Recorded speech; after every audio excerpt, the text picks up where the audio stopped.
Prince Jefri Bolkiah, the big spending brother of Sultan of Brunei, has lived a lavish life filled with collections of yachts, five-star hotels, and over 2,000 luxury vehicles. Prince Jefri can reportedly spend $50 million a month with no problem. He and his brother are known to travel with a 100-member entourage and completely empty out stores like Armani and Versace on extravagant shopping trips. The prince even went so far as to pay Michael Jackson millions of dollars to perform at a birthday party. Here are all of Prince Jefri's most lavish purchases and how they landed him in a $14 billion legal battle. With tons of money to throw around, the Prince of Brunei has built a reputation for being extremely extravagant. He's part of one of the richest royal families in the world, after all. The Crown of Brunei has an estimated net worth of between $30 and $40 billion. And while most of the responsibility and fortune goes straight to the Sultan, Prince Jefri has had no problem using his family's riches to live the good life. When it comes to lavish places to stay when the prince travels the world, it isn't enough to just rent a nice room in a hotel. Instead, the prince bought himself 5 of them. Prince Jefri's collection of 5-star hotels is definitely impressive and gives him no shortage of options when it comes to suites. His collection includes the historic Dorchester in London, the romantic and opulent Hotel Plaza Athénée in Paris, and the incredibly expensive New York Palace, which has a $25,000 a night jewel suite, by the way. He also owns 2 of the nicest hotels in all of Los Angeles, the famous Hotel Bel Air and the Beverly Hills Hotel. As for personal homes, the prince has many, but there's one that seems to be his favorite. It's St. John's Lodge in London. And when he bought the property for $55 million in 1994, it was the most expensive private home in all of the UK. The property is known for its famous sprawling gardens. This seems to be the prince's more private home, but he's also a fan of so-called party properties, like this $37.5 million mansion he used to own in Las Vegas. The massive home has 18 bedrooms and 27 baths, over 11 acres of land, and a 12-car garage. Beyond homes and hotels, the prince also owns 250 different companies, including Asprey, the luxury London jeweler that provides the British monarchy with their jewels. He paid about $385 million for the company back in 1995. Prince Jefri is also known for being a bit of a playboy, and he made it official when he spent $34 million for the former Playboy Club at 45 Park Lane in London. He paid more than 4 times the market price for the iconic venue because he just had to have it. In 1965, the Playboy Club was the most successful casino in the world, and now it's one of London's most luxurious hotels. If you think the amount the prince is willing to pay for a club is a bit excessive, then just wait until you hear about his car collection. It's not just worth millions, it's worth billions.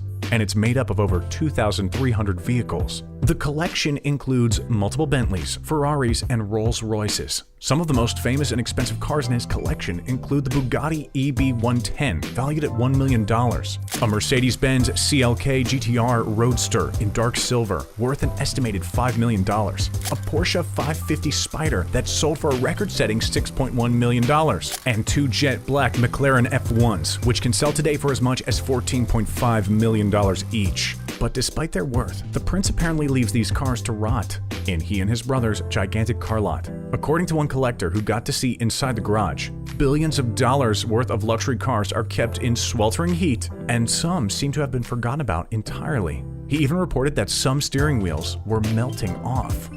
Perhaps the prince doesn't pay too much close attention to his car collection because he's busy with other types of transport. The prince reportedly has 9 personal planes that he can use whenever he wants. These include a private Boeing 747. It's a customized model worth an estimated $400 million. And it's the companion plane to the Sultan's opulent gold-accented private jet.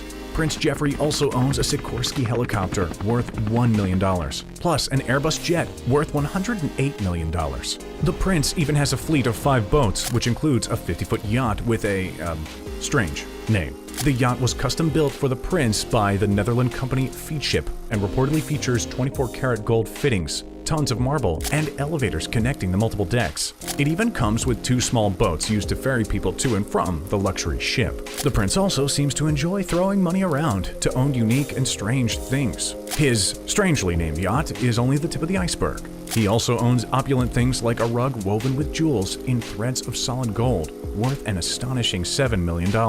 But perhaps what's most impressive is the amount of money he's willing to pay people for services. He once paid $1.5 million for a badminton coach to be flown out to Brunei and help him with his game. He also once imported Joe Montana and Herschel Walker to help teach his son football. Taking advantage of their professional skills reportedly cost the prince 7 figures each. But the most extravagant? Prince Jefri once paid $17 million for Michael Jackson to perform at his brother's 50th birthday party. It took place at a stadium custom built for the event at the Azure Palace residence, which features 1,788 rooms and covers about 49 acres. But obviously, it was Michael Jackson who was the star of the whole event. So how did Prince Jefri get so rich that he could hire the one and only Michael Jackson for a birthday party? Well, most of Prince Jefri's money comes from dipping into his brother's $30 billion net worth.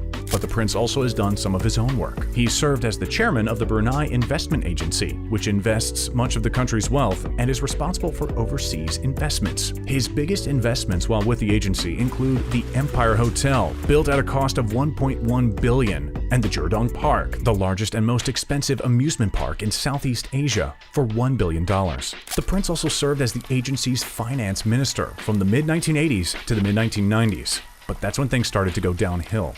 While in the position, he was charged with stealing $14.8 billion from Brunei. The prince hoped to pin the crimes on his 2 lawyers by claiming he never signed his own checks and that others were in charge of his finances. Instead, he ended up being sued by them for $23 million. Following negotiations, an undisclosed settlement was reached in 2000, though Prince Jefri claimed that the Sultan assured him he could keep a few of his properties to maintain his lifestyle. But he didn't get to keep that much. In 2000, the prince returned more than 500 properties, 2,000 cars, 100 paintings, 5 boats, and 9 aircrafts to Brunei, and much of his property was auctioned off.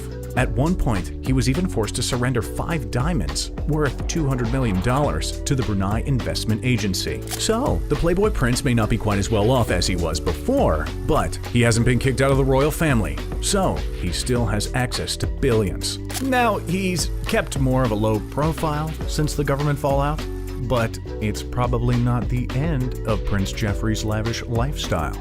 Being a prince comes with the need to look royal and dignified. So we'll leave you with one last extravagant fact.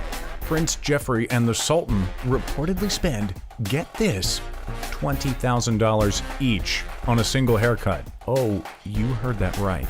They fly from Brunei to London to see their favorite barber at a cost of $12,000 per flight. Wow. Thanks for watching. If you enjoyed this video on the extravagant lifestyle of Prince Jefri, don't forget to hit that like button. It helps us out here so much. And definitely subscribe.